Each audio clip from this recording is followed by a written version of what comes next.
On se réunit un grand caucus une fois par semaine. Et à tous les jours, avant la période de questions, on se réunit. Et c'est là que intervient le député dans un projet de loi spécifique où la ministre vient nous parler de son projet de loi. Et là, on l'interpelle sur les dossiers à laquelle, chez nous, ce projet de loi-là peut toucher à nos gens, à telle industrie. Est-ce que c'est dans la bonne voie? On met des bémols quand chez nous, c'est pas une loi qui va avantager notre monde. On est des législateurs. En somme, quand on est à l'Assemblée nationale, notre premier mandat, c'est d'être le législateur, donc faire des lois. Mercredi, sur le web, je pense mercredi dans le journal, où là, il nous arrive avec une inquiétude que plusieurs semblaient avoir, mais que là, ils viennent confirmer une inquiétude, comme quoi le projet de Purcell,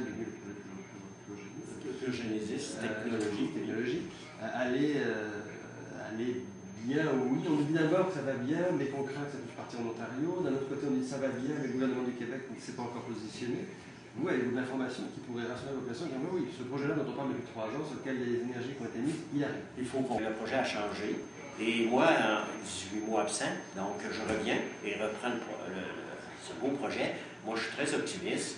C'est un projet pas simple, compte tenu de la progression du projet, de 8 millions, aller à 26 millions. Donc, c'est un projet fort complexe. Mais l'information qu'on nous donne actuellement, c'est il y a plus que 8 millions trouvés, il manque 5 millions. 5 millions dans la part de... Oui, si 5 millions du gouvernement du Québec était là, ça marcherait. Oui, c'est ça. Et ça va marcher. C'est simplement que là, on est en pourparlers avec une institution. Investissement Québec, c'est une institution du gouvernement. Donc, ces gens-là se parlent, négocient, se reparlent.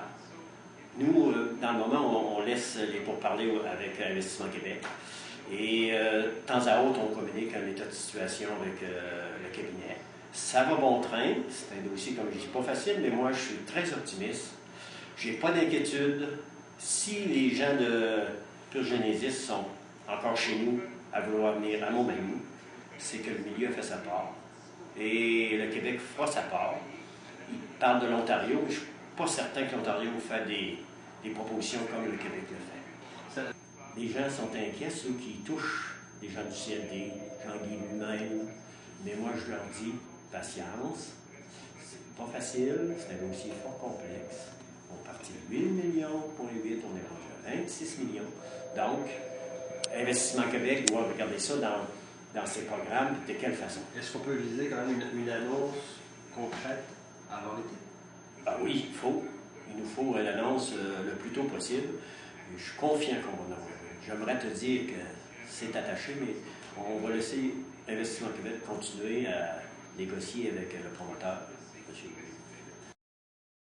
À chaque jour, le premier ministre a parlé de tempête économique qui s'en venait, donc qui a demandé aux Québécois de le réélire avec force pour qu'il y ait une seule main, les deux mains sur le volant. On rit de ça, mais on le dit tous les jours, une tempête économique.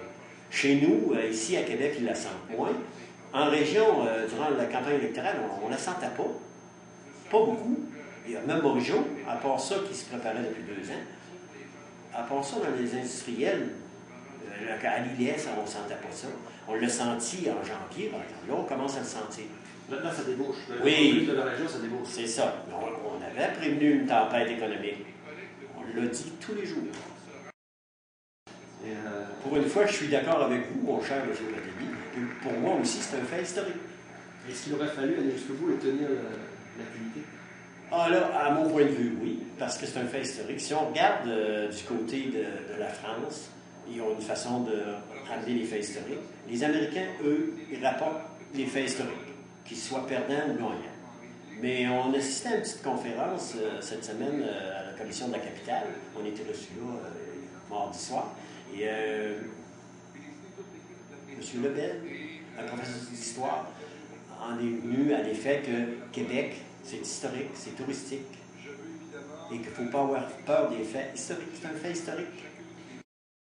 Tout simplement dire aux gens de Montmagny-Villet de continuer à être agressifs à nos PME, à nos industries, continuer à rechercher l'excellence, à former leurs employés, aux personnes qui travaillent dans les manufactures, à vouloir se perfectionner et avec notre caractère entrepreneurial qu'on a chez nous. Mon ami Guillet, on a plein de PME. Je leur dis bravo, on va passer à travers, c'est pas facile, mais on a tous les outils que le gouvernement a mis en place pour nous aider. C'est un message d'espoir. Moi, je ne suis pas un défaitiste. Je sais très bien qu'on va passer à travers cette crise et qu'on va en sortir grandi. Et voilà. Super.